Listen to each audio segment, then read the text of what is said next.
Beleza. Então, na semana passada, deixa eu só pegar aqui esqueci de abrir o material.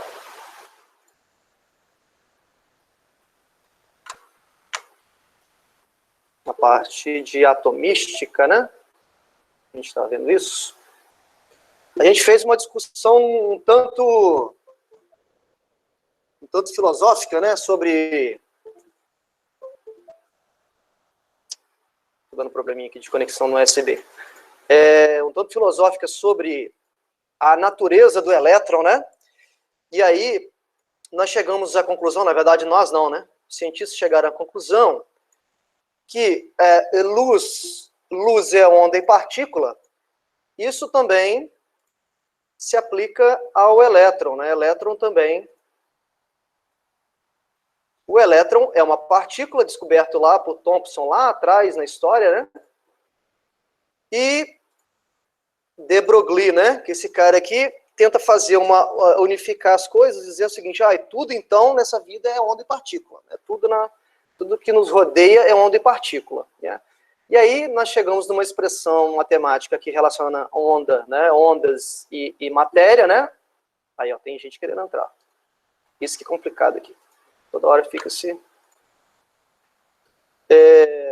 Então, existe então, uma equação chamada equação de de Broglie, né? Tem até um exercício que eu passei para vocês lá na lista que relaciona essa equação, né? Que na verdade, é uma hipótese, né? No qual de Broglie associa tudo a onda e partícula, né? Onda, comprimento de onda, lambda, né? E partícula é o que tem massa, m, né? Tudo que tem massa é partícula, tudo que é onda tem comprimento de onda.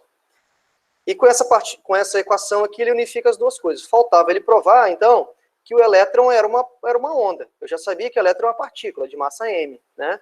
E aí é feito um experimento, no qual, nesse experimento, prova-se que o elétron se comportava como onda, né? Uma onda eletromagnética também. Experimento da dupla fenda, blá, blá, blá, né? Falamos do princípio da incerteza de Heisenberg, né?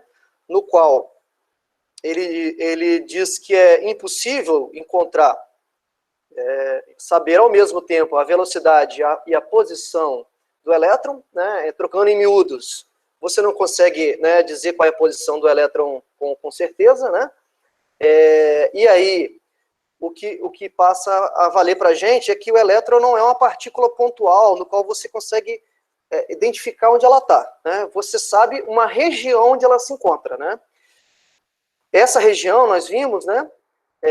Através da mecânica da física ondulatória de Schrödinger, né? Através da matemática dele, ele modula o que seria, né? Essa região onde a gente encontra o elétron. Essa região onde a gente encontra o elétron, a gente chamou de orbital, né? Orbital é a região no espaço onde a probabilidade de encontrar o elétron é máxima, né? E aí eu mostrei algumas figuras, né, de orbitais, né? Orbital S, né, que é um orbital esférico, os orbitais P, né? Orbitais D, que são 5 no total, ó, 1, 2, 3, 4, 5, orbital P, que são 3, orbital S, que é só 1, né, que são orbitais S diferentes, 1S, 2S e 3S.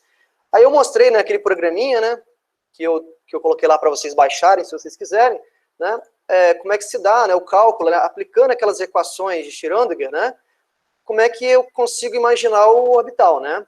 O orbital, então, seria uma região espacial, né, no espaço tridimensional, onde eu encontro o elétron, né, como uma forma de nuvem eletrônica. Aqui está o orbital 1S, aí depois eu tenho o orbital 2S, o orbital 3S, os orbitais P, né, os orbitais P, Px, Py, Pz. Aí, alguém perguntou, não lembro quem, se foi o Gabriel, não sei, os orbitais D, né? Aí eu tenho variáveis de orbitais D. Esse seria um dos orbitais, ó, seria o D1, vou chamar assim. Esse aqui é um outro D. Tem a terceira forma de D, que seria esse. Opa, aí teria o número magnético -1, número quântico magnético -2, Aí teria no total 5 orbitais, ó, menos 2, menos 1, número quântico magnético 0, o número quântico magnético 1 e o número quântico magnético 2. Total 5 números quânticos magnéticos. Eu teria também a possibilidade de ter outros orbitais, por exemplo, orbital F, poderia ter o orbital G. Só que lá no segundo grau, essa aqui é o formato do orbital G, ó, as regiões onde a gente encontra elétron, onde está mostrando na nuvem eletrônica. Só que a gente vai ver daqui a pouquinho, no segundo grau, a gente não usa esses orbitais G, né? A gente usa no máximo aí o F, né? E tem explicação para isso, tem uma explicação. Né? Eu vou falar essa explicação daqui a pouquinho. Aqui é o formato, né, nos eixos X e Y, né? Aqui seria uma que chama de curva de nível, que vocês vão estudar em cálculo 2 ou cálculo 3, chamado curva de nível. Lembra desse nome, curva de nível. Não pega trauma disso. Bom, isso seria resultado, né, das equações de Schrödinger, né? Eu vou voltar aqui ao nosso bate-papo. E aí nós terminamos a aula falando, né, dos números quânticos, né? O que seriam números quânticos? São números que descrevem o elétron, né? Número quântico principal, que é o N, que dá, né, tem a ver com os níveis de energia. Isso vem lá do modelo de Bohr, né? O número da camada ali, né, usando a ideia de Bohr. O número quântico secundário, que é o que mostra, né, que dá a forma do orbital, que pode ser S, P, D, ou F, ou G, H, e assim por diante, sendo que o S se terminou em S é 0, se terminou em P é 1, se terminou em D é 2, em F 3, assim por diante. O número quântico magnético, né, nós vimos isso, o número quântico magnético, no caso do orbital S, né, que só tem um orbital, né, que a gente representa com um caixotinho aqui, né, esse caixotinho, só tem um número quântico, que é o 0, magnético, né, nesse caso. No caso do P, eu tenho 0 mais 1 e menos 1, porque são 3 orbitais, cada orbital no máximo 2 elétrons, total 6, né? Então, ó, S, 2, P, 6 elétrons, D, 10 elétrons, F, 14 elétrons, G, 18 elétrons e assim por diante, né? No orbital S, eu suporto no máximo 2 elétrons, no orbital P, 6, sendo que cada orbitalzinho é uma dupla de elétrons, né?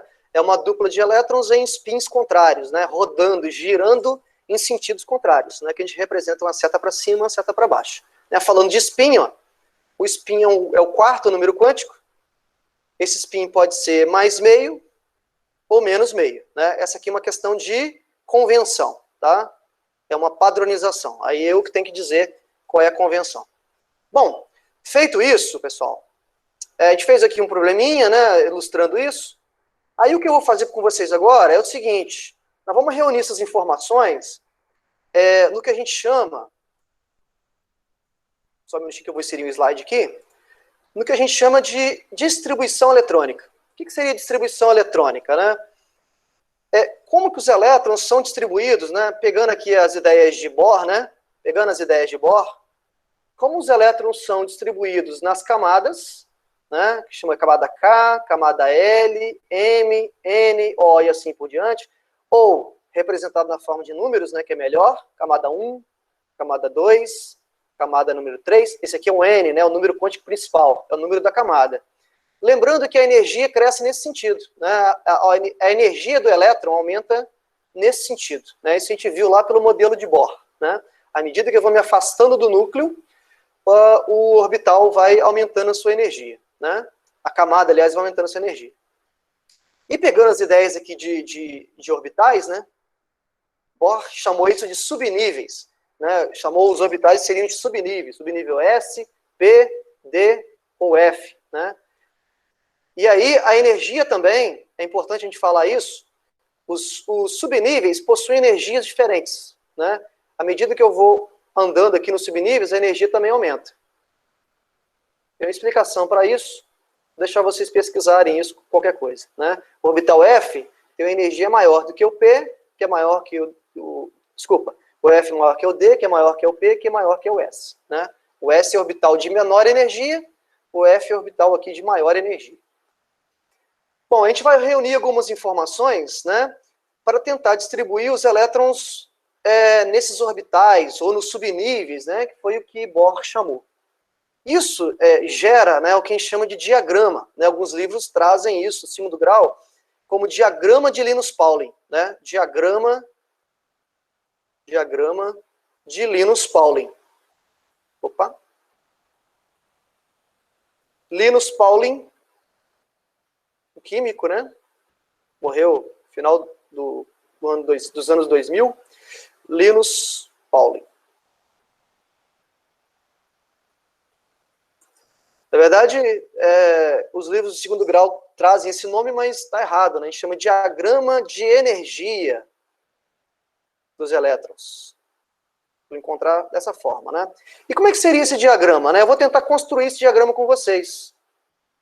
Vamos tentar aqui usar as informações para a gente montar esse diagrama e nunca mais esquecer como se monta um diagrama de Linus-Pauling, né? Vou falar assim, diagrama de Linus-Pauling, vou falar o termo errado já de uma vez. O que eu vou fazer? Bom, eu sei que a energia aqui, né, ela aumenta nesse sentido nas camadas. A camada 1, camada 2, camada 3, 4, assim por diante. A energia aumenta nesse sentido. Então, eu vou escrever assim, ó.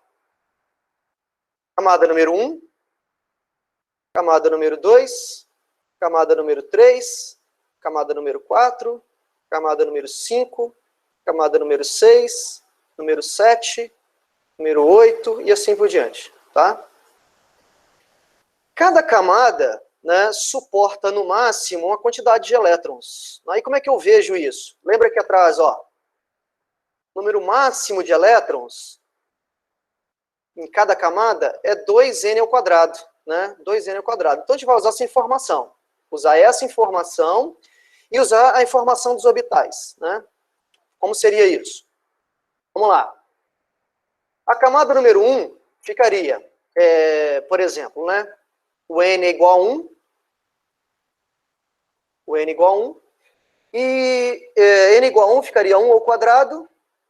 A quantidade máxima de elétrons, né, seria 2n ao quadrado. 1 ao quadrado daria 1 vezes 2, 2 elétrons. Então, no máximo aqui, eu suporto no máximo 2 elétrons. Né, 2 elétrons. Bom, e aí eu vou começar a distribuir. Qual o orbital que tem menor energia? O S. Ó, o S. Então, ficaria 1s. Quantos elétrons o orbital S suporta? No máximo 2. Então, ficaria 1s sobrescrito 2. Beleza. Completei a camada 1. Agora, vamos para a camada 2. Camada 2 ficaria o n igual a 2, 2 ao quadrado 4, vezes 2, 8. Então, 8 elétrons no total. Né? 8 elétrons. Fazendo isso na forma de subnível ou na forma de orbitais, ficaria assim, ó, 2s2, 2s2. Coloquei 2 agora por enquanto, faltando ainda 6, né? Qual o outro orbital que eu vou usar, ó? Na ordem de energia seria o P. Escreva assim, ó, 2p6. Total, 2 com mais 6, 8 elétrons. Todo mundo acompanhando aí? Tá tranquilinho? Alguém abre o microfone para falar? Porque eu não sei se eu estou falando sozinho aqui. Sim. Tranquilo, professor, valeu, tranquilo. Tranquilo. Tá achando que eu estou falando sozinho. Beleza. Obrigado. E aí continua. Camada número 3. Camada número 3 seria 3 ao quadrado, daria 9 vezes 2, 18, né? 18 elétrons. Então ficaria 3s2, 3p6, 3 depois do P seria 10. 3d10. Total, 18 elétrons. Completei a terceira camada. Faço isso com 4 também. Ó. 4 ao quadrado, 16 vezes 2, 32 elétrons. 32 elétrons, 4s2, 4p6, 4d10, 4f14. Total, 32 elétrons. Faço isso para o 5. 5 ao quadrado. 5 ao quadrado, 25 vezes 2, 50. Professor, não lembro disso, negócio de 50 elétrons, não. Ué, na teoria tudo é possível, né? Então vamos lá. 5s2, 5p6, 5d10, 5f14, 5G, qual que seria aqui o número do G? Alguém lembra? Abre o microfone para falar aí. Quanto que daria? 18? 18. 5G, 18. E o 6? 6 ao quadrado, 36 vezes 2, 72 elétrons, né? Ó, 5s2, 6s2, 6p6, 6d10, 6f14, 6g18, 6h 22? 22. Isso aí. E o 7? 7 ao quadrado, 49 vezes Assim 2. sucessivamente. E assim sucessivamente. Beleza. 7s2, 7p6, 7d10, 7f14, assim por diante. Eu vou explicar por que a gente não usa, no segundo grau, a gente não usa esse G, esse H, não usa a camada número 8 aqui, né? Mas ela está prevista teoricamente. É previsto teoricamente tanto o número de camadas como G, H, por aí vai. Bom, e o que a gente sabe até agora? A gente sabe que a energia aumenta à medida que a camada aumenta seu número.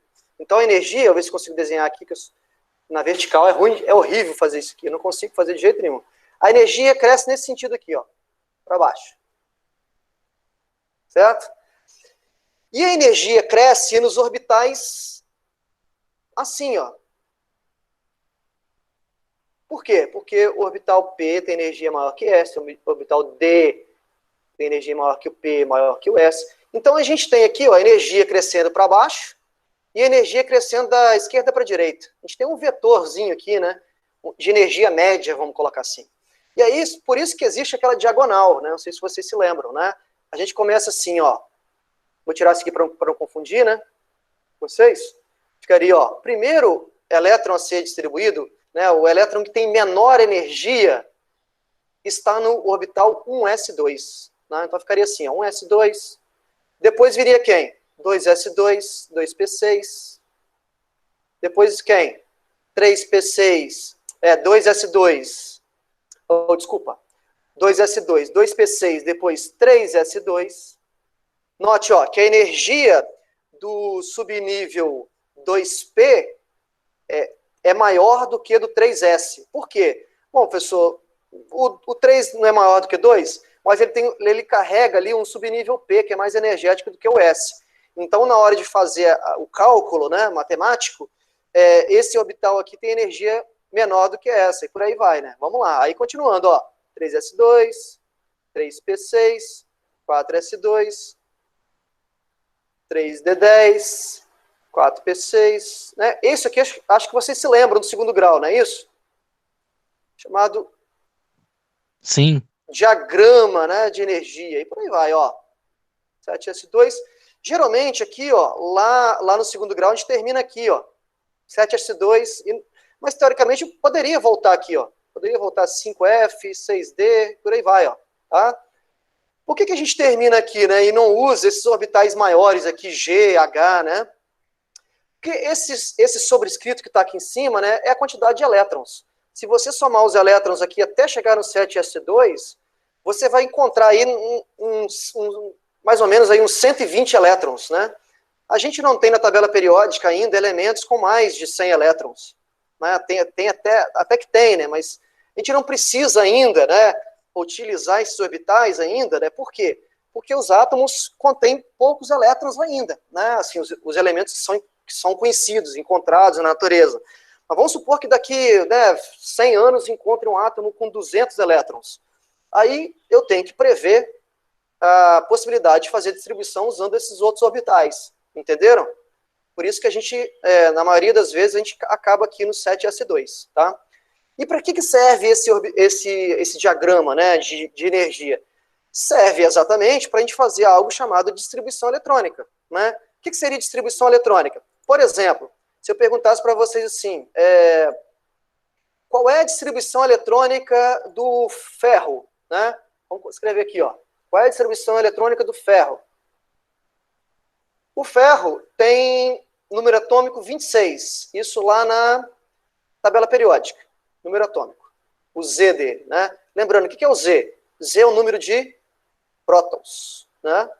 Como ele é um átomo neutro, né, a carga é zero aqui, ó, isso aqui é igual à quantidade de elétrons, né?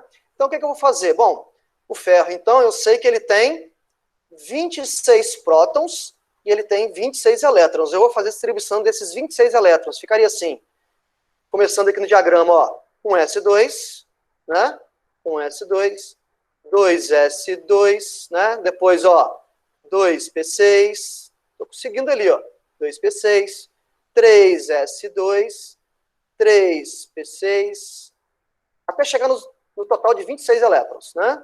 3P6, está aqui, ó, 4S2, depois o 4S2, 3D alguma coisa. Vamos ver se já deu quantos elétrons que deu até agora, né? Ó, 2 com mais 2, 4, com mais 6, 10, 12, 18, 20, eu preciso colocar 26, então o D seria D6, beleza? Isso aqui mostra pra gente como os elétrons são distribuídos na forma de energia, né? A energia cresce nesse sentido. A energia cresce nesse sentido. Esse orbital aqui, ó, o 3D6, é o que a gente chama de subnível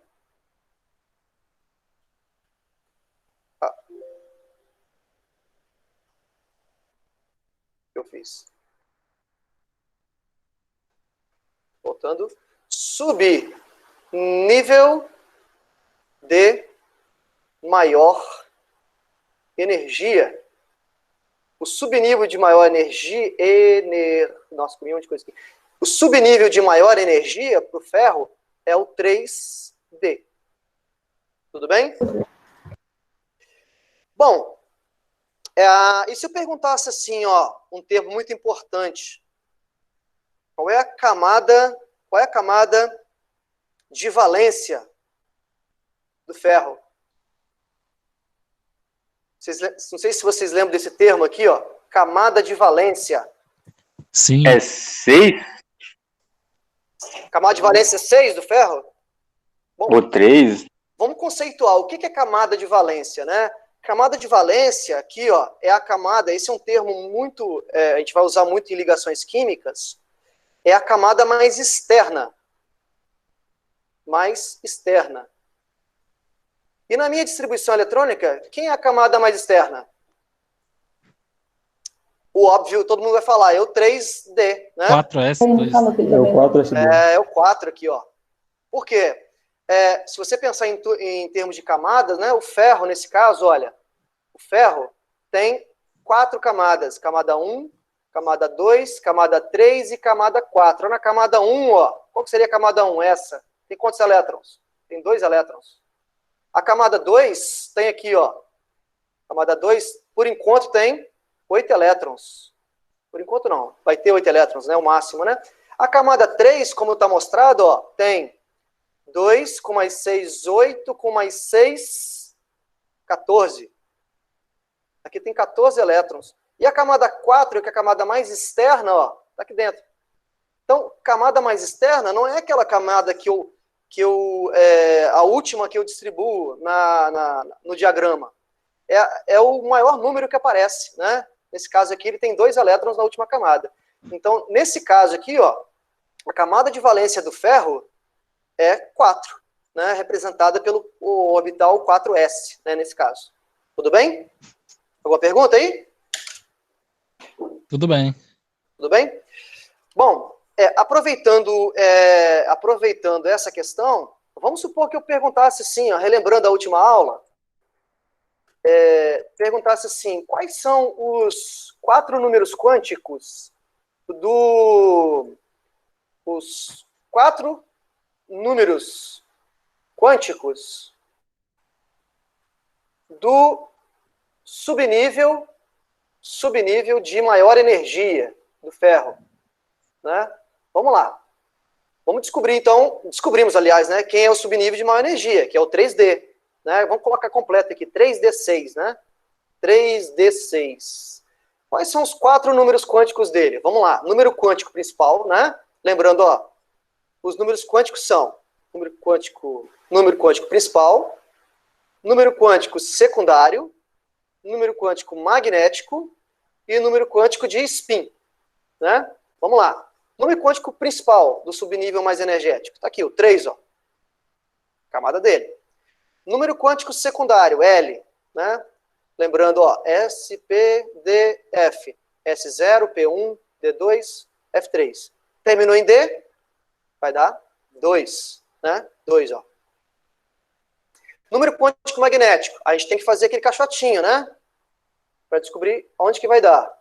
Como os orbitais D são 5 no total, né? Porque o total de elétrons ali é 10, é só você dividir 10 por 2, né? Você vai descobrir o número de orbitais. 1 orbital, 2, 3, 4, 5 orbitais, né? 5 orbitais. Aqui seria o número quântico 0, magnético, aqui mais 1, mais 2. Aqui menos 1, menos 2. Então, distribuindo, ó, os 6 elétrons, ficaria 1, 2, 3, 4, 5, 6. O sexto elétron, que seria o último que eu coloquei, ó, ele parou aqui no número quântico magnético menos 2, tá? Então, o número quântico magnético é menos 2. E o spin? Bom, o spin... Opa, não entendeu? Não entendeu? Faltei essa aula. Sério? Perdi a última live, não entendi legal isso não. Depois vou dar uma olhada para revisar. Teria que dar uma olhada para revisar mesmo, porque isso tem a ver com a última aula nossa, e os números quânticos, né? Mas, enfim, o que você tem que lembrar aqui é o seguinte, por exemplo, se o cara terminar em S só tem um orbital. O orbital, só voltando, são figuras geométricas, né? Figuras geométricas. Mas como não dá para ficar desenhando figuras geométricas, a gente desenha quadradinhos, caixotinhos, como esse. O S só tem um orbital, o P são 3, o D são 5, que eu acabei de desenhar aqui embaixo.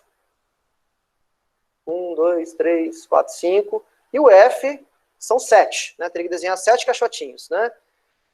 O número quântico magnético seria 0 para o S, para o P, 0 mais 1 menos 1, para o D, 0 mais 1 mais 2 menos 1 menos 2. O F seria 0 mais 1 mais 2 mais 3 menos 1 menos 2 menos 3 e assim por diante, né? Como esse elétron aqui, ó, como é 6, né, no caso do ferro ali, ó, é 6, eu distribuí os 6 elétrons nos caixotinhos, né? Eu fiz a distribuição dos elétrons nos 6 caixotinhos. Como é que faz essa distribuição? Bom, eu vou distribuir colocando primeiro os spins, todos desemparelhados, que a gente chama, ó. 1, 2, 3, 4, 5. Essa setinha representa o elétron, cada elétron, tá? 1, 2, 3, 4, 5, como são 6. Aí eu volto, coloco o sexto aqui, ó, emparelho o sexto. Ou seja, o meu último elétron que eu coloquei parou aqui no número quântico menos 2. Se parasse aqui no 0, por exemplo, eu colocaria 0. Como parou no menos 2, é menos 2, tá? Você vai ter que voltar na aula para dar uma olhadinha nisso. O número quântico de spin, né, spin só voltando aqui na aula, o spin pode ser mais meio ou menos meio, né? Essa aqui é uma questão de convenção, né?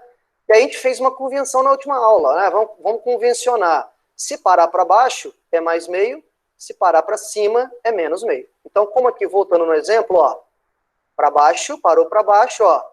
Como parou para baixo voltando para baixo, a nossa convenção é Mais meio. mais meio.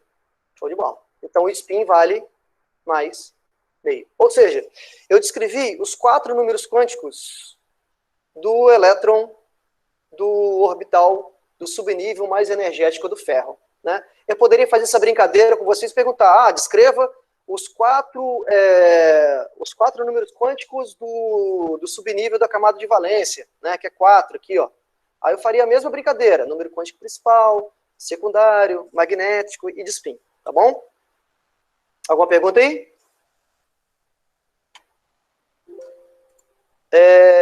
Vamos lá. Vou dar mais um exemplo aqui, ó. Para ficar claro isso. Vamos supor que eu queira fazer a distribuição eletrônica agora do elemento sódio, Na. O sódio na tabela periódica, né, se você for lá buscar, ele tem 11 prótons. O número atômico dele é 11. Lembrando, Z igual a 11 significa que o número de prótons é igual a 11. Se ele tem 11 cargas positivas, ele tem que ter 11 cargas negativas. Ou seja, ele tem também 11 elétrons, né? E como é que eu faço a distribuição eletrônica desses 11 elétrons? Usando o diagrama de Linus-Pauling, né? 1s2, 2s2, 2p6, né? O total aqui está dando 10 até agora, né? Ó. Depois do 2p6 vem quem? 2p6 vem o 3s2, né? Só como são 11, né? 3s1. 11 elétrons no total, né? Todo mundo compreende aí, né? Sim. Muito bem. Aí, vamos perguntar então, qual é o subnível de maior energia do sódio? Qual é o subnível de maior energia do sódio? Alguém responde aí? 2P. 2P. 2P é isso? Será? É o Por que não? 2. Subnível é o 2. Martela. E aí, bom, a energia não cresce nesse sentido? A energia não aumenta nesse sentido? Se eu estou perguntando... É o 3S1. É o 3S1, é o que tem maior energia, ó. Se você for considerar a setinha aqui, ó, é o 3S1. É o que tem maior energia, 3S1. Sempre, o subnível mais energético é o último que você distribuiu. Sempre, tá? Se eu perguntasse aqui, qual é a camada de valência do sódio? Qual é a camada de valência do sódio? Pode abrir o microfone aí. Camada de valência 3 também. 3 também. Coincidentemente, camada de valência 3, representada pelo orbital 3s. Aqui foi uma coincidência, subnível mais energético e camada de valência, né? Por quê? Lembrando que camada de valência é a camada mais externa, né? Tanto camada mais externa como subnível mais energético foram os mesmos, né? Outro exemplo, vamos lá, para ficar bem claro isso, porque isso a gente vai usar bastante daqui a pouco. Vamos pegar aqui um outro elemento. Espera que deu uma travada aqui no meu PowerPoint.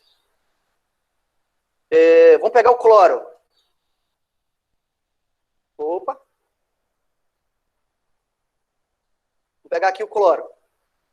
Cloro, número atômico 17. 17 prótons, significa que tem 17 também elétrons, né? Distribuindo. 1s2, 2s2, 2p6, 3s2. Opa, vamos ver se já deu?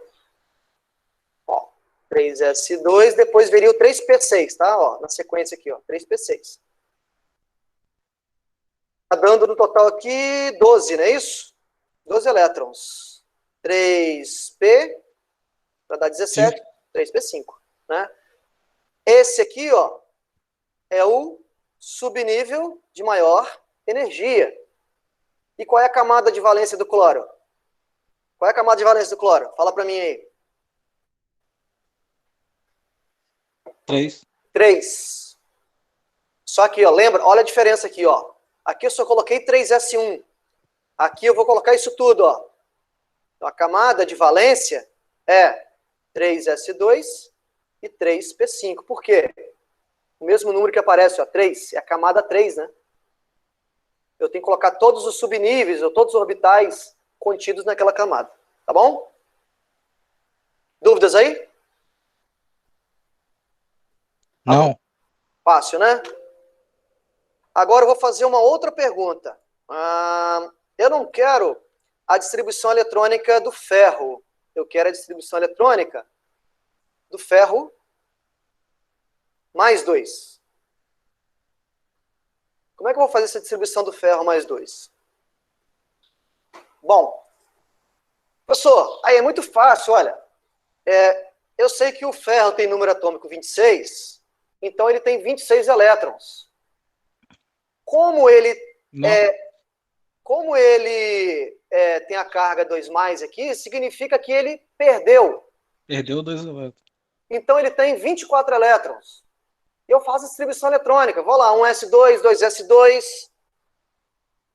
Tá certo isso?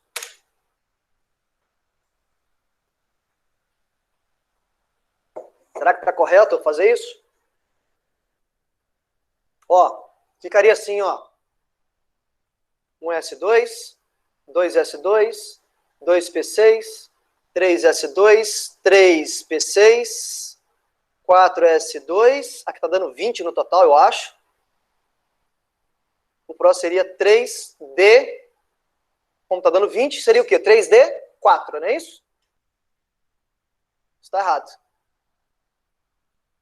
Alguém sabe por que isso está errado? Pode abrir o microfone aí ou escrever no chat? E alguém lê o chat para mim, porque eu não estou tendo acesso?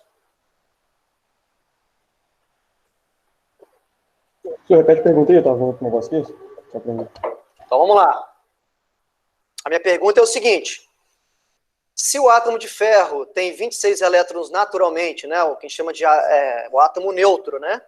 Quando ele perde 2 elétrons aqui, ó, a carga é mais 2, então ele fica com 24 elétrons. Aí eu fiz a distribuição usando o diagrama de Linus-Pauling lá, né, lá atrás, com 24 elétrons. Aí eu disse, isso aqui está errado, né? E por que está errado? Eu acho que a Dani respondeu aí, você vai ter que tirar da camada mais externa, que é de valência, vai ter que tirar do 4s2. Perfeito, é isso aí, é isso aí.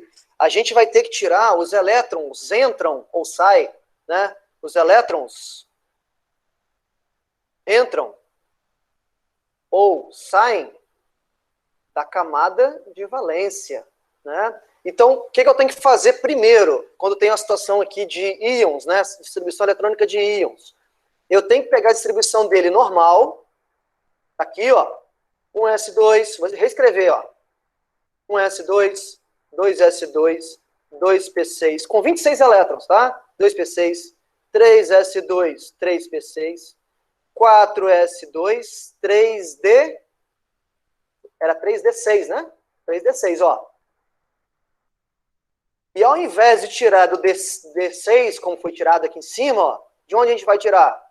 Se a gente identificou que essa aqui é a camada de valência, ó, é a camada mais externa, os elétrons, os 2 elétrons vão sair exatamente de onde? Dessa camada aqui, ó.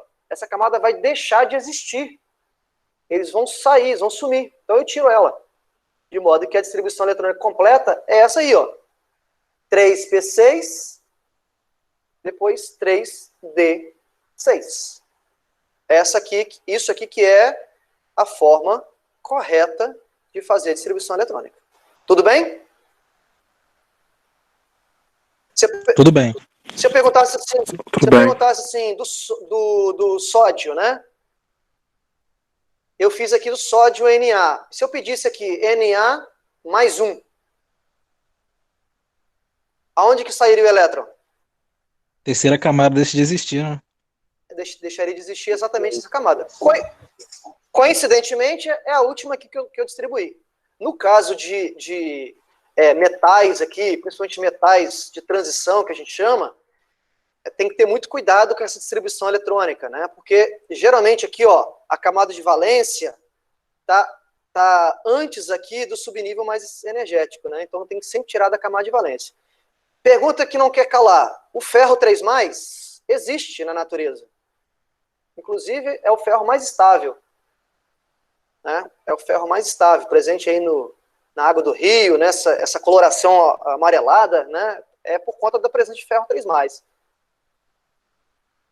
Eu tirei 2 elétrons. Né? Tirei 2. Agora eu quero tirar 3 elétrons. Quero tirar mais 1, né? Em relação aqui ao 2. Aonde vai sair esse elétron? De onde vai sair? 3D? 3D5? Perfeito, 3d5. Aqui, ó, 3d6 se transforma em 3d5. Tá bom? Belezinha? Muito fácil isso, né? Ótimo. Infelizmente, né? Sempre tem uma exceção à regra, né? Ocorrem algumas exceções. Que exceções seriam essas, né? É o seguinte, a mecânica quântica, né, já calculou, já fez esses cálculos de energia, né? E eles consideram que quando eu tenho um orbital, né, aqui no caso os orbitais P, né, chamou de PX, PY e PZ, né, e no caso do D, né, que tem 5 no total, né, 1, 2, 3, 1, 2, 3, 4, 5 orbitais, existe uma situação de maior estabilidade. Que situação é essa? Né? Quando eu tenho elétrons todos assim, tanto no P como no D, nos Ds, né? Nos Ds. Ou quando eles estão totalmente preenchidos. Isso aqui, ó. Ou, desculpa a letra aí, não tem como melhorar, minha letra já é ruim, imagina aqui, né? 1, 2, 3, 4, 5, 6, 7, 8, 9, 10. Então, isso aqui a gente chama de orbital semi-preenchido. Aqui seriam orbitais totalmente preenchidos. Nas duas situações, tanto aqui de cima como aqui de baixo, são estados, são situações de menor energia. Se são situações de menor energia, são situações preferenciais. Preferenciais. Eu vou dar um exemplo disso, né? Onde que se aplica isso? Existe uma situação da distribuição eletrônica de dois elementos químicos, tanto o cromo como o cobre. O cromo e o cobre. São elementos químicos que a distribuição eletrônica é um pouco anormal, vamos dizer assim. O cromo tem número atômico 24 e o cobre tem número atômico 29. Né? Vamos fazer do cromo aqui primeiro. Como é que seria o normal dele, né? O normal dele seria um S2, 2S2, 2P6, 3S2, 3P6, 4S2 já tem 20, o próximo seria 3D4. 3D4. E aí, quando eu olho aqui, ó, esse subnível aqui, que foi o último que eu distribuí, né, o subnível mais energético, o que eu observo? Eu observo que o D dele tá assim, ó. O D dele tá assim, ó. 1, 2, 3, 4 elétrons. Certo? D4, ó. Na verdade, isso aqui não é o que acontece, né? Já foi verificado, inclusive, experimentalmente, que essa situação aqui não é situação real. Por quê? Voltando aqui no slide anterior, isso aqui é um estado de menor energia, ó, do D. Portanto, é um estado preferencial. O que vai acontecer aqui, ó, nesse caso? Nesse caso específico do cromo, esses dois elétrons aqui do 4s2, dos dois elétrons, um vai ser promovido aqui para o D. Vai acontecer isso aqui, ó. E quando isso acontece, e aí o que gera, né? Quando isso acontece, fica D5, e aí fica mais estável. Isso só vai acontecer com esses elementos, tá? Cromo e cobre principalmente. Porque essa situação aqui é uma situação de maior estabilidade, onde os elétrons estão semi-preenchidos, né? Ocupando a metade de cada orbital. Isso, em termos energéticos, é menor, né? Tem uma menor estabilidade, tem uma maior estabilidade ou menor energia, né? Que são coisas semelhantes. Tudo bem aí? Só lembrar aí do caso do cromo. E no caso do cobre? Bom, se a gente fizer a distribuição eletrônica do cobre, como é que ficaria? Do cobre ficaria 1s2, 2s2, 2p6, 3s2, 3p6, 4s2, 3d9. Notem, o orbital aqui, ó, 3d, está com 9 elétrons. Está quase completo, né? E lembrando, ó, completo é mais estável. Então, o que vai acontecer? De maneira semelhante, esse elétron aqui, ó, vai passar para cá, vai se transformar 4s1, 3d10. Então, essa é a distribuição real do cobre, e não a que eu tinha escrito aqui em cima.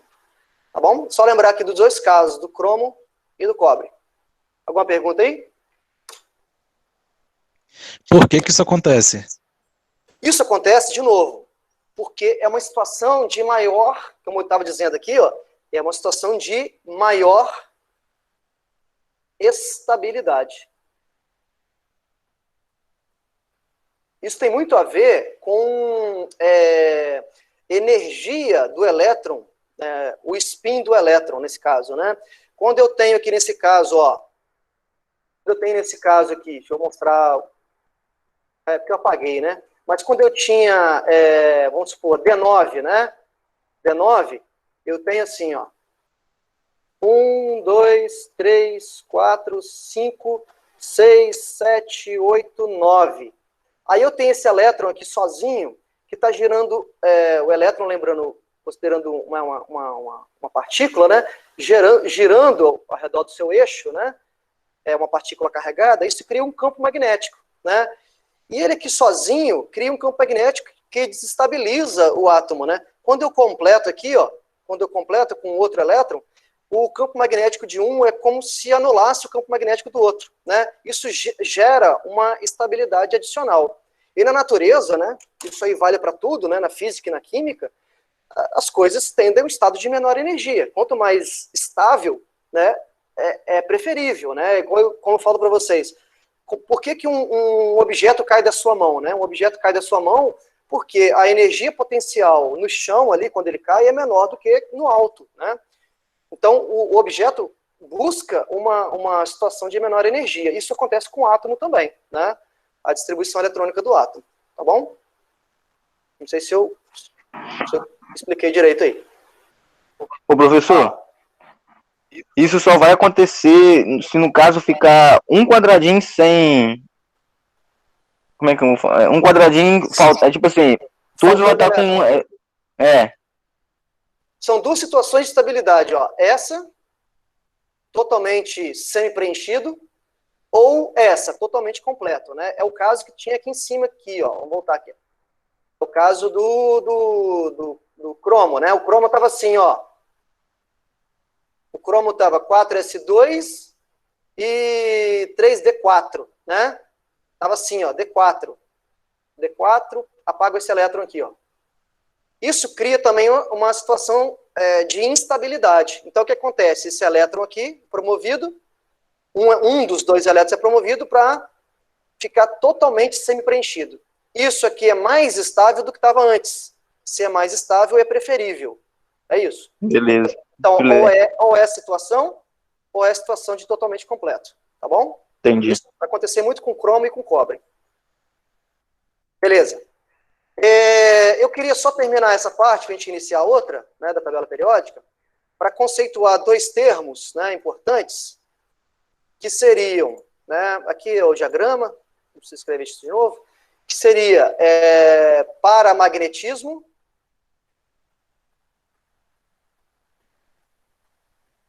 e diamagnetismo. Esse é um termo importante, porque são termos que vocês vão usar aí em ciências materiais, né, em matérias que virão mais para frente. Mas o que seria um átomo, ou o que seria um material paramagnético, né? Vamos supor que eu tenho uma barra de ferro e tal. Será que o ferro é paramagnético ou diamagnético, né? E de onde que saem esses termos, né? Paramagnético é um termo usado porque o determinado elemento químico, o determinado material, ele é atraído por um campo magnético. Por um campo magnético. Em outras palavras, né, ele é atraído por um ímã, por exemplo. Ele é atraído por um ímã. E diamagnético é aquele que não tem atração nenhuma. Sem atração. E como que eu vejo isso num elemento químico, né?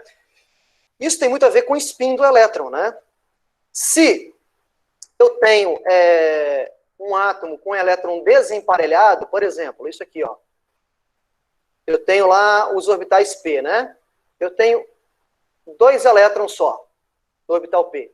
Eu não tenho um elétron que completa, né? Eu falo que isso aqui é paramagnético.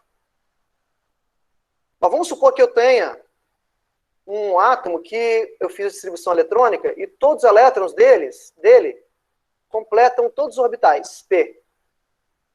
Eu digo que isso é diamagnético, né? Por quê? Porque o spin de um anula o spin do outro, né? Ou seja, o campo magnético de um anula o campo magnético do outro elétron, de modo que a gente chama o momento, né, resultante, o momento magnético resultante é zero. O momento é zero, né? Ou seja, ele não é atraído por um campo magnético. Como aqui, ó, eu tenho spin desemparelhado, né? E os spins, 2 elétrons de caso girando no mesmo sentido, né? Isso cria um campo magnético. Eu digo, então, que esse elemento é paramagnético. Então, por exemplo, aqui, ó, se eu voltar aqui atrás e pegar o exemplo do ferro aqui, ó. A gente fez distribuição eletrônica. O ferro aqui termina em 3d6, ó. 3d6, se eu colocar lá no caixotinho, nos orbitais, né? O que eu vou ver? 1, 2, 3, 4, 5. Eu vou ver assim, isso aqui, ó. 1, 2, 3, 4, 5, 6. Olha quantos elétrons desemparelhados eu tenho. Desemparelhado significa que não tem par, né? Desemparelhado significa que não tem par. Eu tenho aqui 4 elétrons desemparelhados, né? Então o ferro aqui, ó, o ferro nesse estado de oxidação, a gente fala, né? É um átomo paramagnético. Tudo bem? Ele é atraído por um ímã. Eu tenho o termo ferro magnético, né? Que são aqueles elementos, né, paramagnéticos que são muito atraídos por um campo magnético. É o caso também do ferro, né? Paramagnetismo. Na verdade, o ferromagnetismo é um caso específico de paramagnetismo. Mas, enfim, é só lembrar dessas 2 palavras aqui, ó. Lembrar de paramagnético e diamagnético. Paramagnético é atraído pelo campo magnético. Diamagnético não é atraído por um campo magnético. E a diferença dos dois? Onde eu tenho orbitais completos por elétrons, é diamagnético. Onde eu não tenho, quando eu tenho pelo menos um elétron desemparelhado, é paramagnético. Ok? Tranquilo aí? Tranquilo. Ótimo, beleza. Isso vocês vão trabalhar muito com isso de novo, quando falar, né, de materiais, né, que são trabalhar nas propriedades mesmo, né, dos materiais que são paramagnéticos, diamagnéticos, né? Ferro, cobre, zinco e por aí vai. Bom, e aí vocês perceberam, né, que a gente acabou retornando para um assunto que, de certa forma, vocês viram, né, ou viram pouco, mas viram no ensino médio, né? E a gente vai continuar nessa tocada aí, né, nesse foco aí, tá bom? Eu só vou mudar um pouquinho agora. Mudar não, na verdade é uma continuação, né? Que é a questão da tabela periódica, né? E para a gente falar de tabela periódica, a gente tem que usar muitas ideias, a ideia da distribuição eletrônica, né? Muito a ideia da distribuição eletrônica. Por quê? Porque a tabela periódica, né, é uma tabela para ser usada, não é para ser decorada nunca. E existe toda uma lógica na construção da tabela periódica, né? Não só uma lógica, o que é mais importante, esse termo aqui, ó, tabela periódica, ela é originada disso aqui, ó. Originada de propriedades periódicas, que a gente vai falar nas próximas aulas, provavelmente. Hoje não vai dar tempo, né? Periódica. O que é uma coisa periódica, né? Uma coisa periódica é uma coisa que vai e volta, Período. né? Que tem período, né? Que tem máximos e mínimos, por exemplo, né? Uma onda, né? Uma onda é periódica, né? Uma onda é periódica. As estações do ano são periódicas, né? Função seno. Isso, função seno. Acontece sempre um determinado período, né? Então, a gente ouve muito tabela periódica, mas a gente às vezes esquece da origem da palavra, né? A gente aprende a tabela periódica, é uma tabela que tem vários elementos químicos lá espalhados, né? Num quadro, mas de onde surge, né? Surge exatamente disso daqui, que são as propriedades periódicas. Que a gente vai trabalhar mais à frente, que é a eletronegatividade, o raio, né, o que seria o tamanho do átomo. Átomos têm tamanhos diferentes, né? Energia de ionização e tudo mais, né? Mas vamos falar primeiro um pouquinho sobre a tabela periódica, sobre a construção e a lógica que está por trás da tabela periódica, né? Qual é a lógica que está por trás? Bom, obviamente, a tabela que a gente conhece hoje, né? Aquela clássica tabela periódica que tem lá, né, as coluninhas, né, que a gente vai chegar e falar sobre ela mais para frente, né? Ela, na verdade, ela foi uma evolução até chegar a ela, né? Vários cientistas, né, tentaram bolar o que seria uma tabela periódica. Obviamente, dado o que conheciam na época, né? O que conheciam na época de elementos químicos, né? E as ferramentas que eles tinham de equipamento e tudo mais, né? A primeira tabela periódica, né, foi descrita entre 1817 e 1829. Esse alemão aqui, ó, Dobereiner, ele descreveu, ele tentou organizar o que seria a primeira tabela periódica. Essa tabela periódica é conhecida como tabela das tríades. Tabela das tríades. Por que tríade? Tríade vem de 3, né? Vem de 3. O que ele fazia? Olha só. Ele pegava, por exemplo, né, 2 elementos químicos que tinham, né, massa atômica. Por exemplo, pegava a massa atômica do cloro, somava com a massa atômica do iodo e dividia por 2. Pegava, somava e dividia por 2. Fazia uma média, né? Fazia uma média. Pegou do iodo, do cloro, dividiu por 2. Isso, a média, dava exatamente de quem? Do bromo. A massa atômica do bromo. Então, na verdade, ele fez uma tabela, construiu várias tríades. Opa! Caramba! Ele fazia... Tá vivo aí, Léo? Rapaz! Tomei susto aqui. E aí, o que ele via? Ele via que a média de 2 elementos, né, da massa atômica de 2 elementos, dava a média de um outro elemento conhecido, que era o bromo. E ele fez isso para algumas tríades, né? Algumas tríades deu certo, por exemplo, a tríade do lítio, sódio e potássio, a tríade do cloro, bromo e iodo. E se você pegar a tabela periódica moderna e hoje, né, você vai ver que exatamente na tabela periódica você tem exatamente essas tríades aí, né? Você tem, lá na tabela periódica, você tem o lítio, você tem o sódio, que é o Na, e você tem o potássio, que é o K, né? Exatamente como tem hoje. A mesma coisa o cloro. Você vai ver o cloro, o bromo, e depois embaixo o iodo, né? De certa forma, né, essas tríades funcionaram para alguns trios de elementos, né? Mas para outros não funcionou muito bem, né? Inclusive aqui outras propriedades, aqui, ó, densidade. Se você faz a média aqui, ó, das densidades, você encontrava uma densidade mediana, né, que era do bromo. Isso valia para outros elementos, né?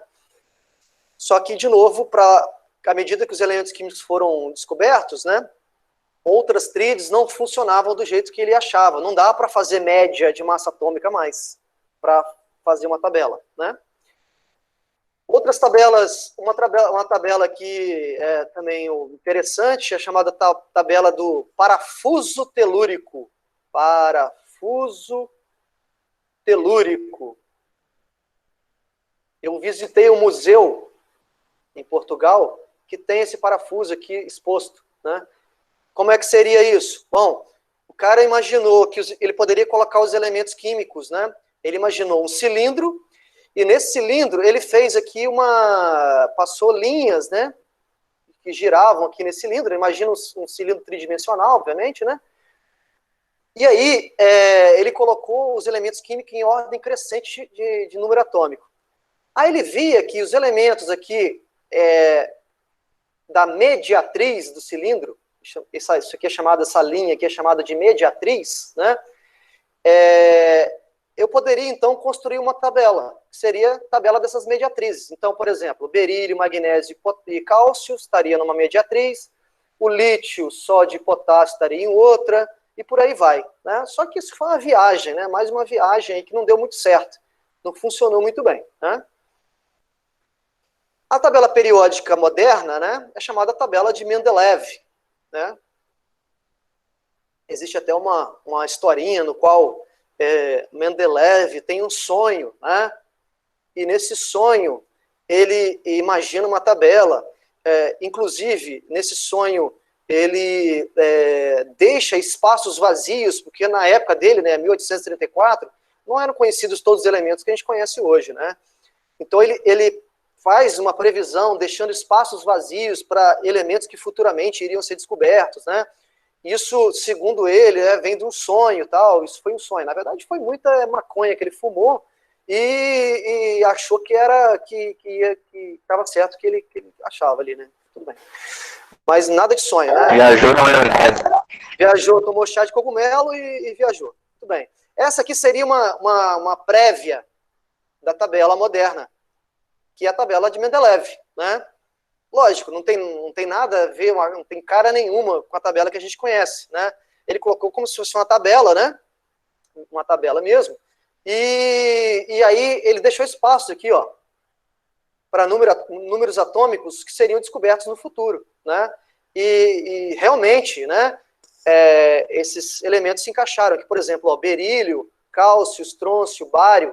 Depois esse elemento aqui foi descoberto. Né? Se você pegar a tabela periódica moderna, vai estar ali descrito. Né? E por aí vai. Bom, a tabela moderna, né, é essa que a gente conhece.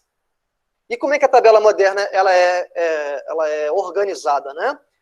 Ela é organizada com base no número crescente aqui de número atômico. Ó, hidrogênio 1, hélio 2, depois vem o lítio, que é 3, berílio 4, bório 5, carbono 6, nitrogênio 7, e por aí vai. 9, 10, aí depois tem o 11, 12, aí vai indo, né? 18, que é o último, depois 19, por aí vai.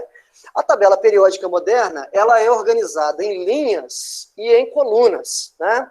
Linhas e colunas. Aí vamos escrever isso, que vai ser importante, já precisar trabalhar com algumas informações. As linhas, né? As linhas, na tabela periódica, a gente chama, na química, de períodos. E as colunas, a gente chama de grupos ou famílias. Grupos ou famílias, né? Então, vamos lá, voltando aqui, ó. Aqui eu teria o primeiro período, segundo período, terceiro, quarto, quinto período, sexto período, sétimo período, né? Ou seja, cada linha seria representando um período. Ou seja, o hidrogênio, o H, está no mesmo período do que o hélio, né? O estrôncio, que está aqui, ó, o estrôncio está no mesmo período do que o iodo, do outro lado, tá? Está na mesma linha. E coluna? Bom, as colunas são aqui na vertical, né? Ó, berílio está no mesmo grupo do cálcio. O flúor está no mesmo grupo do cloro, né? O gálio, piadinha, né? Piadinhas da tabela periódica, né? Vocês sabem as piadinhas da tabela periódica, não, né? Tem alguma para contar? Não, conta uma aí. Conta aí. Não, é muito sem graça, não dá para contar, não dá para contar. Primeira coisa, qual é a letra do alfabeto que não aparece na tabela? Não sei. Chuta aí. É a J. A letra J não aparece na tabela periódica, né? Bom, depois vocês pegam as piadinhas lá, não vou contar piadinhas sem graça agora não. Mas enfim. Aqui, pessoal, olha, eu tenho os períodos. Eu vou passar esse papelão, não. Eu tenho os períodos e tenho as famílias, né? Ó, família 1 até, ó, família 2, família 3, 4, até a família 18, ó. Que é a última família, né? Então, as colunas, 1 até 18. E linhas ou períodos vai de 1 até 7. De 1 até 7. Beleza? Muito bem. Aqui na tabela periódica, a gente tem algumas, vamos dizer assim, algumas classificações, né? Vamos dizer. Os elementos, né? Os elementos que... Essas cores estão erradas aqui. Vou pegar outra cor aqui, não sei o que quer dizer essa tabela, mas tudo bem. Esses elementos aqui, ó, que estão na primeira coluna, eles recebem um apelido, os chamados de metais alcalinos. Metais alcalinos. São os da primeira coluna, com exceção do hidrogênio. Na verdade, essa tabela aqui está errada, né? Na verdade, o hidrogênio é um elemento que não tem família. O hidrogênio ele é colocado aqui no meio da tabela, nas tabelas periódicas modernas, tá? Quem são os metais alcalinos? Lítio, sódio, potássio, rubídio, césio e frâncio. Quem são os metais alcalinos terrosos? São os da família 2A aqui, que a gente chama, 2, a família 2, do grupo 2. Berílio, magnésio, cálcio, estrôncio, bário e rádio. Então, vamos lá, vamos escrever isso. Grupo 1, chamado de metais alcalinos. Grupo 2, chamado de alcalinos terrosos. Esse terroso tem a ver porque esses elementos são muito encontrados no solo, né? Magnésio, cálcio, principalmente, bário. E aí eu tenho outros apelidos de famílias. Por exemplo, aqui, ó, a família do oxigênio, que é essa família 16 aqui, ó, família 16, é chamada de calcogênios. Calcogênios. Esses da família 17 aqui, ó, flúor, cloro, bromo, são chamados de halogênios. E esse grupo aqui, que é o grupo 18, é um conhecido de vocês também, eu acho, né? Chamado de gases nobres. Gases nobres, que são os gases que hélio, né? O hélio lá do balão, o neônio, o argônio, o criptônio, o xenônio, randônio, e por aí vai. Beleza. Na tabela periódica, pessoal, a maior parte da tabela é constituída de metais, tá? São os metais, que são esses que estão marcados aqui em verde, ó. Esses estão marcados em verde, esses estão marcados em vermelho aqui mais clarinho, os metais. Aqui eu tenho alguns metais ainda, tá? Porque essa tabela aqui não está muito legal. Mas é basicamente isso aqui, ó. Basicamente isso. São alguns metais da tabela periódica, tá? Então, vamos colocar aí 80% basicamente da tabela periódica, metal, né? Os outros 20% são de ametais, que são os outros que eu coloquei desse lado aqui, ó. São esses outros aqui, daqui para cá. Antigamente, algumas tabelas periódicas colocavam o que chama de semimetais. Isso não existe mais, é uma terminologia que já não existe, né? Aqui, por exemplo, ó, tá os semimetais, é o que eles chamavam antigamente. Semimetais, ó. São esse aqui de verde aqui mais escuro, né? Que tem o boro, isso aqui já não existe mais, tá? Ou é metal ou é ametal, tá? O conceito mais correto, tá? Então, voltando aqui, ó. A maior parte aqui, ó, até o galho aqui, ó, estanho, bismuto, isso aqui, daqui para cá, ó, são os metais. Daqui para cá, são os ametais, tá bom? Os ametais. Alguma pergunta aí? Na tabela periódica, pessoal, obviamente esses símbolos, né, dos elementos químicos, os símbolos, né, são derivados, né, do próprio nome do elemento, né? Uns são óbvios, né, é óbvio de entender, por exemplo, pegar o ferro aqui, né?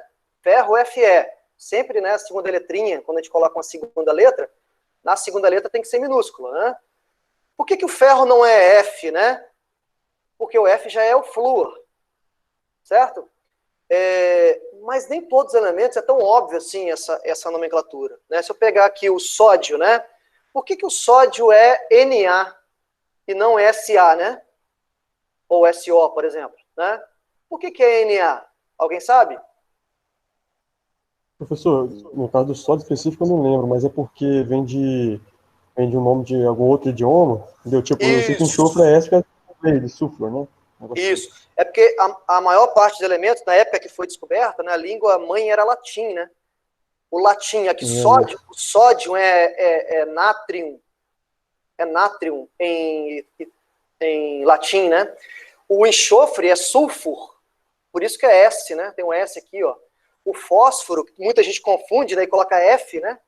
O fósforo é P. Mas por quê? Porque fósforo em latim é fósforos, com PH. Assim, ó. Fósforos. Fósforos, né? Aí por isso tem o P aqui na frente. Aí tem outros elementos. A prata, por exemplo, é a G, né? Porque vem do argentum, né? Mas quem? Potássio aqui é K, ó. Potássio é K, porque vem do quiatrium, que a maior parte vem do latim, né?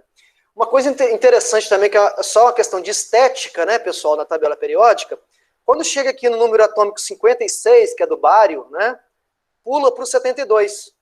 E quando tem aqui, ó, o 88, que é o rádio, pula para o 104, que é o rutherfórdio, né? Dá para imaginar por que o nome é Rutherford, né? Mas por que isso acontece, né? É a questão de estética mesmo. Ó, 56, depois de 56 e 57, óbvio, tá aqui, ó, que é o lantânio. E depois de 88 e 89, que tá aqui, ó, que é o actínio. Essas duas linhas aqui, ó, são chamados de lantanídeos. Lantanídeos, tá? Isso aqui esses elementos são muito encontrados na areia monazítica de Guarapari, né? Aquela areia preta de Guarapari. São elementos, inclusive, bem caros, né? Raros e caros, e também radioativos, tá? Radioativos. Esse aqui, então, é chamado de... A série aqui, essa primeira série, começa com lantânio, é chamado de lantanídeos, e essa série aqui começa com actínio, é chamado de actinídeos, tá? É só uma questão de estética, né? Senão a tabela ia ficar muito comprida, ia ficar assim, ó. Ia ficar assim, ó, os lantanídeos e actinídeos sendo colocados aqui no meio da tabela, tá bom? Só uma questão de estética mesmo, eles são colocados à parte da tabela. Alguma pergunta até aí sobre a tabela em si, as curiosidades? A gente vai falar um pouquinho sobre a construção, que é mais importante, para a gente terminar a aula.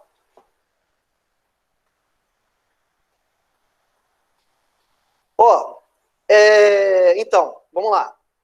Esse grupo aqui chamado de alcalinos, esse grupo aqui chamado de alcalinos terrosos. Deixa eu apagar toda essa rabiscada que eu fiz, porque a gente vai precisar rabiscar de novo. Algumas coisas eu não consigo apagar mais, porque eu já salvei. Mas vamos lá. Como é que eu construo, né? Como é que eu localizo os elementos, na verdade, na tabela periódica, né? Como é que eu localizo os elementos na tabela periódica? A localização dos elementos da tabela periódica está muito ligada à configuração eletrônica. Muito ligada à configuração eletrônica. Sendo que, né, antigamente, não sei se vocês se lembram, os elementos químicos, os grupos de elementos químicos recebiam, inclusive, vamos dizer assim, um apelido também, né? Era muito comum, por exemplo, chamar isso aqui, ó, de grupo da família 1A, esse aqui 2A, né?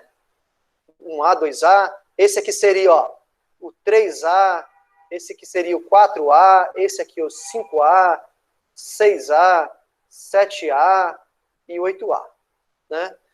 Por mais que isso aqui não é... E esse aqui do meio seriam os grupos da família B. Isso gerava uma confusão danada, né? Gerava uma confusão danada.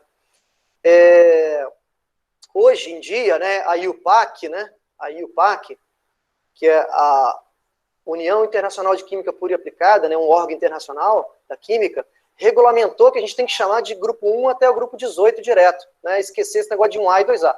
Mas só que esse negócio de 1A, 2A, né, 3A, está muito enraizado, né, os livros trazem muito isso ainda, né. Bom, por que isso era usado antigamente, né? A gente pode usar, inclusive, para montar a nossa tabela.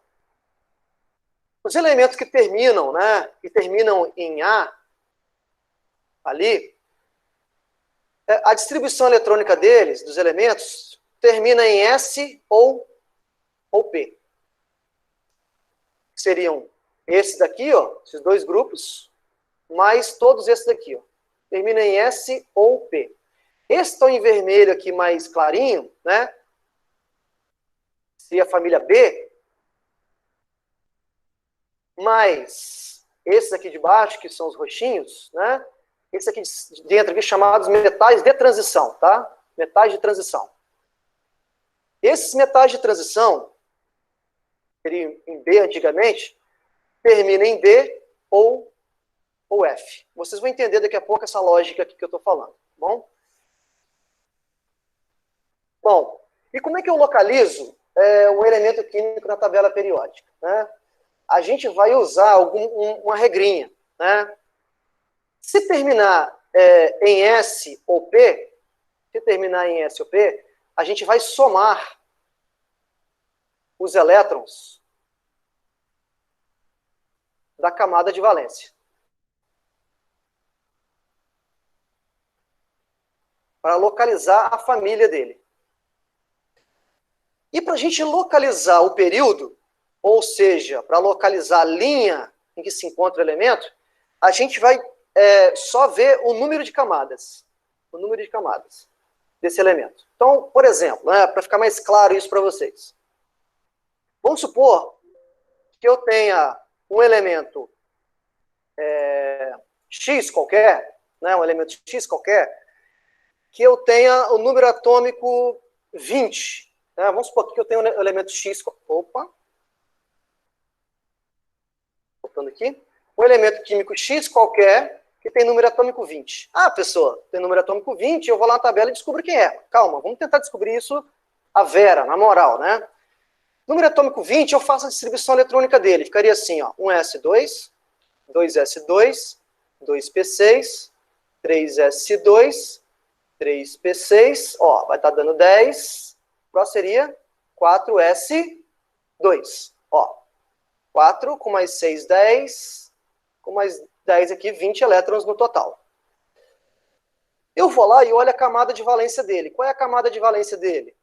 Camada 4, ó. Essa é a camada de valência. Terminou em S. Terminou em S. Se terminou em S, é do grupo A lá, que eu falei anteriormente, né? Quantos elétrons tem na camada de valência? 2, ó. Tem 2 elétrons na camada de valência. Então, a soma dos elétrons da camada de valência é 2. Então, a família desse elemento é a família 2, ou seja, o grupo em que ele se encontra é o grupo 2. E qual linha que ele está? Beleza, eu localizei, vamos dizer assim, eu localizei no eixo Y, né? Agora eu quero localizar no eixo X. Qual é a linha que ele se encontra? Eu vejo aqui, ó, quantas camadas ele tem? Ele tem 1, 2 camadas, 3, 4 camadas. Se tem 4 camadas, ele está no 4º período. Então, localizei o elemento. Esse elemento X está no grupo 2, ou na coluna 2, e no 4º período. Vamos lá ver quem é esse cara. Ó, coluna número 1, coluna número 2, ok, ele está aqui, nessa coluna. Coluna número 2 e linha, qual é a linha mesmo? Linha 4. Linha 4, linha 1, linha 2, linha 3, linha 4. É o elemento cálcio. Localizei ele na tabela periódica. Tudo bem aí? Tranquilo? Tranquilo. Vou fazer mais um exemplo aqui, ó. Elemento Y de número atômico 17. Qual é a família e período desse elemento? Vamos lá. 1s2, 2s2, 2p6, 3s2, 3p5. 3p5, terminou em P, ó. Terminou em SP, eu vou usar a regra de somar elétrons na camada de valência. Quantos elétrons na camada de valência? Ó, a camada de valência dele é a camada 3, que tem 2 com mais 5, 7 elétrons. Ele está na família 7.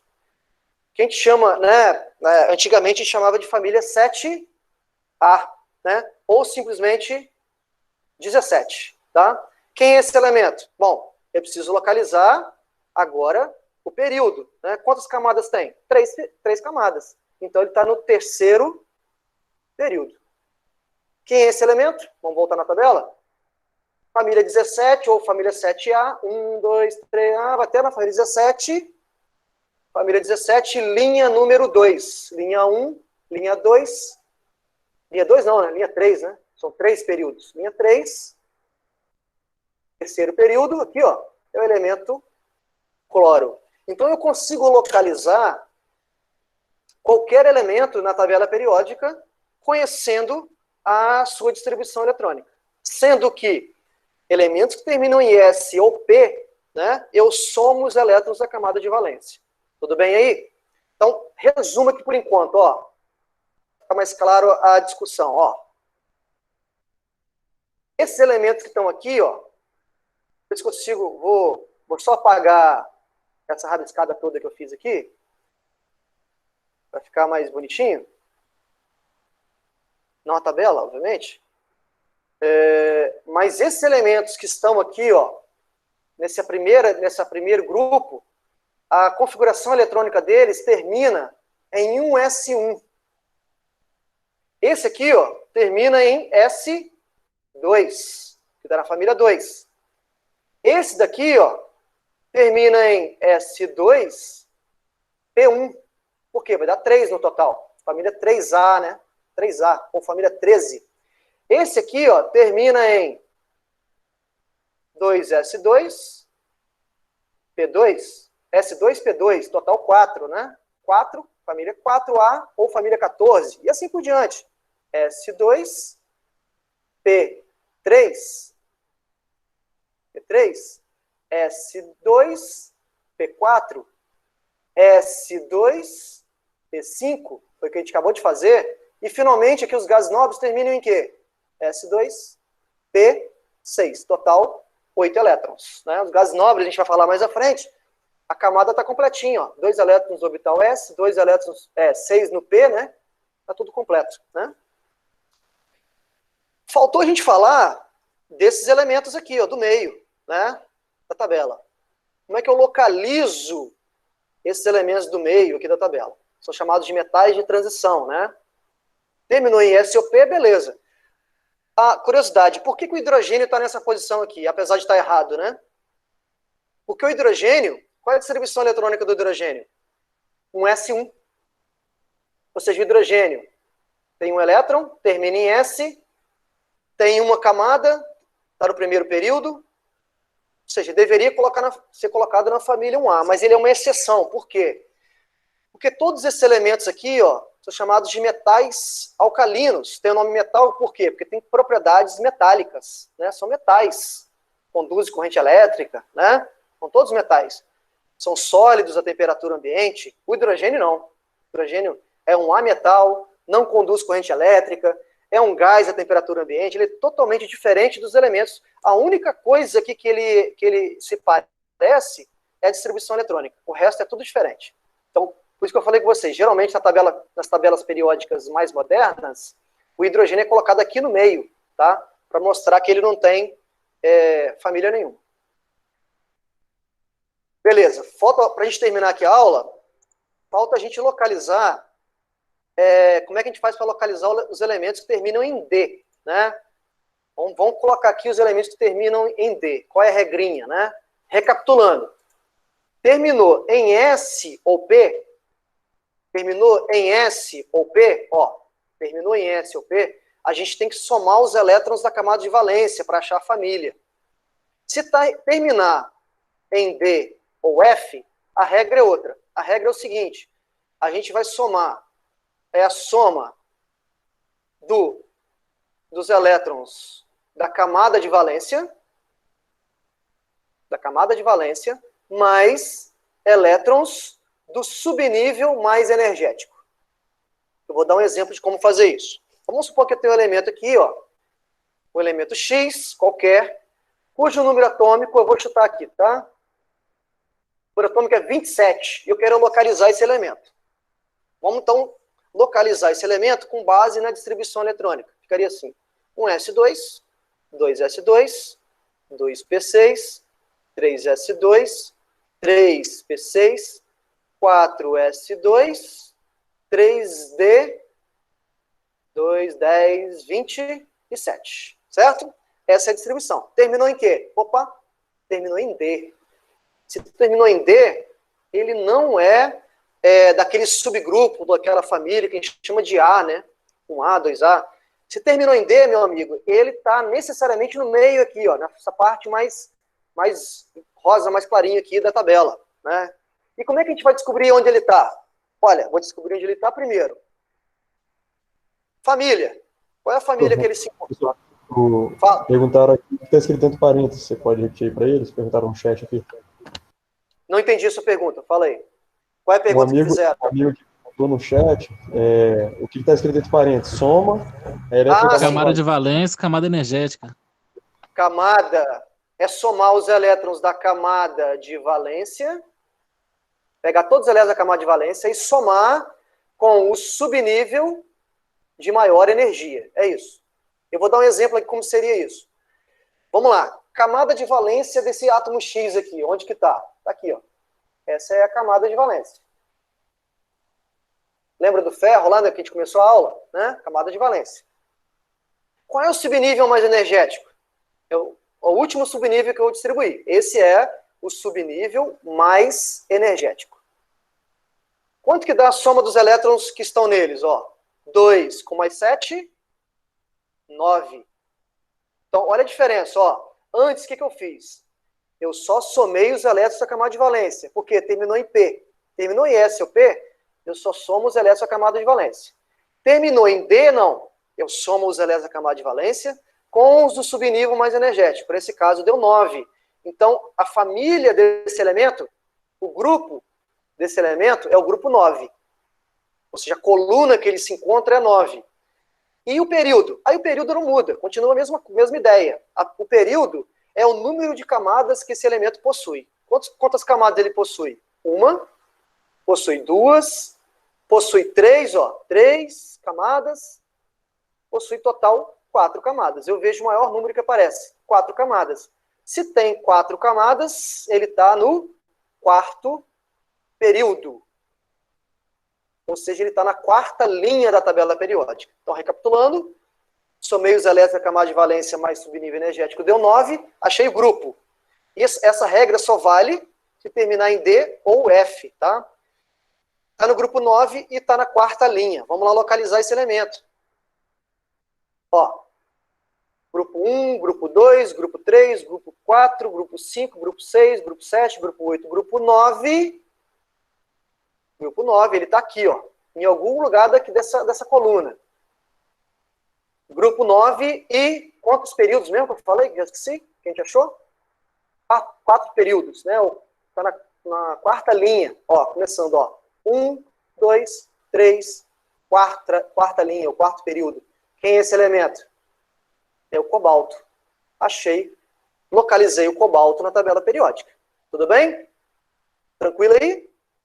Com relação à regra de localização na tabela? Tranquilo. Show de bola. Isso é muito fácil, né? Assim, eu só queria mostrar para vocês o seguinte, que existe uma regra, né? Para construir a tabela periódica, né? A tabela periódica não sai do nada, né? Ela está baseada, muito baseada na configuração eletrônica dos elementos. E aí, na próxima aula, na quinta-feira, né? A gente vai começar a falar um pouquinho das propriedades periódicas, ou seja, como é que está variando, né? Como é que varia, né? Nossa, não fala vareia porque viceia, né? Que palavra horrível. Como é que está variando aí algumas propriedades na tabela? Quais propriedades são essas? Principalmente, né? O tamanho do átomo, né? Quem é maior do que quem na tabela periódica? E de que depende esse tamanho? Se dá para fazer alguma previsão de tamanho, né, na tabela periódica, se cresce mais de um lado para o outro, né? A energia de ionização, que eu vou conceituar o que é isso, e principalmente a eletronegatividade, né? São três propriedades muito importantes para a gente trabalhar, que a gente vai trabalhar na próxima aula, né? Primeiro é entender a construção da tabela, depois é falar um pouco sobre como essas propriedades estão variando, né, dentro da tabela periódica. Tudo bem? Alguma pergunta aí no chat? Algum questionamento? Quer que eu repita aqui a regra para um outro exemplo? Ficou claro isso? Eu só relembrar aí para achar os elementos da família número B, dos grupos B aí. Grupo B. Uhum. Só a regrinha que eu acabei esquecendo. Vamos lá. Se a distribuição eletrônica terminou em S ou P, é só simplesmente somar os elétrons à camada de valência. Não, saquei isso aqui. Eu lembrei aqui já. Se terminar em D ou F, aí você tem que somar a camada de valência com o subnível de maior energia, mais energético, né? Subnível mais energético. Beleza? Se no caso acontecer de coincidir, no caso, o subnível mais energético com a camada de valência?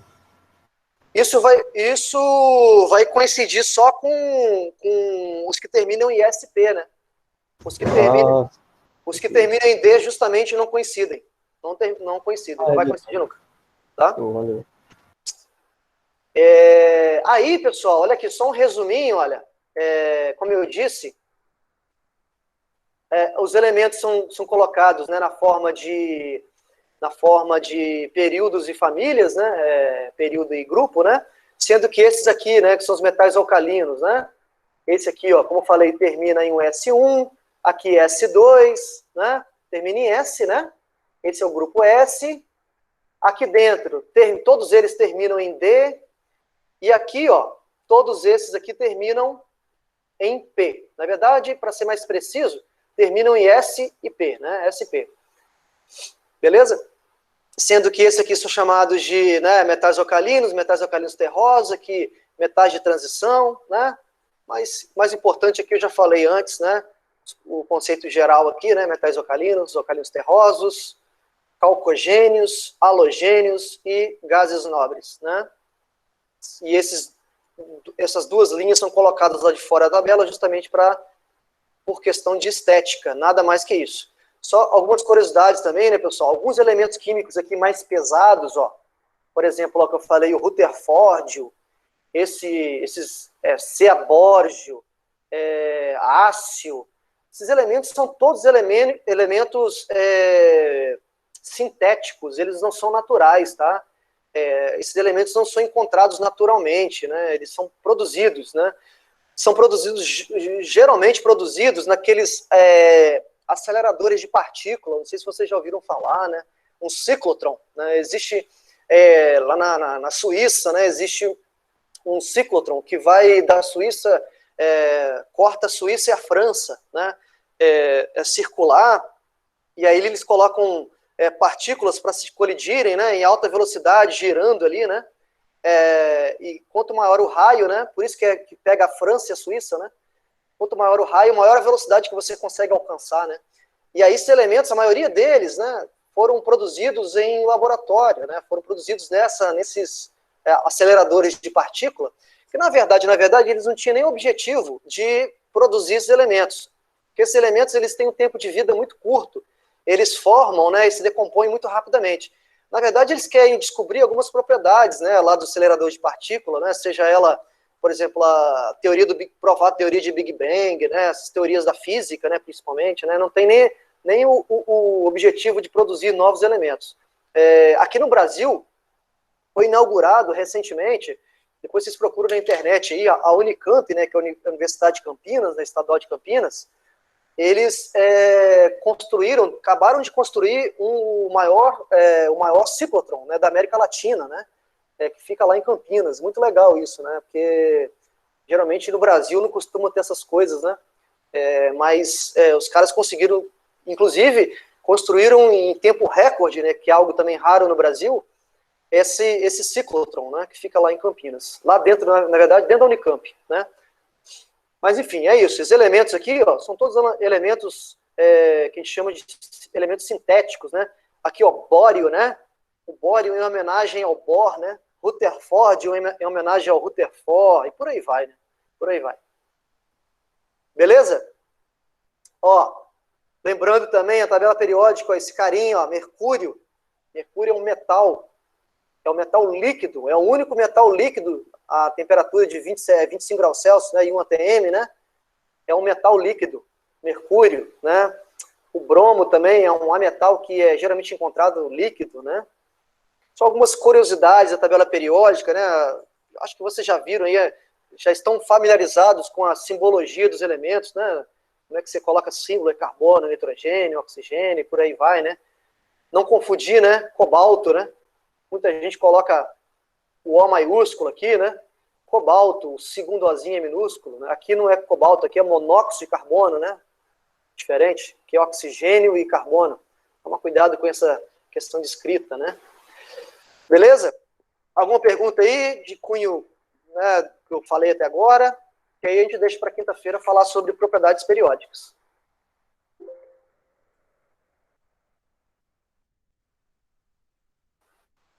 Opa.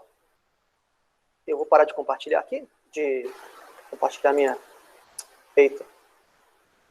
Compartilhar minha tela. Parar a apresentação. Beleza, tem alguma pergunta aí, pessoal? Alguma coisa que não ficou claro? É Sirius, isso mesmo. Chama Sirius, bem lembrado aqui. Eu esqueci do nome. Fica lá em Campinas. Bem legal mesmo. Alguma pergunta aí, pessoal? Senão eu vou encerrar o nosso bate-papo de hoje, tá? Tranquilo? Se não tem perguntas, eu vou parar a gravação aqui. Tá tranquilo, beleza. Lembrando, então, que na quinta-feira a gente retorna, né? Sendo que na quinta vocês têm que entregar aquela lista, né? E eu já tenho que passar uma outra, tá bom? Vou interromper a gravação.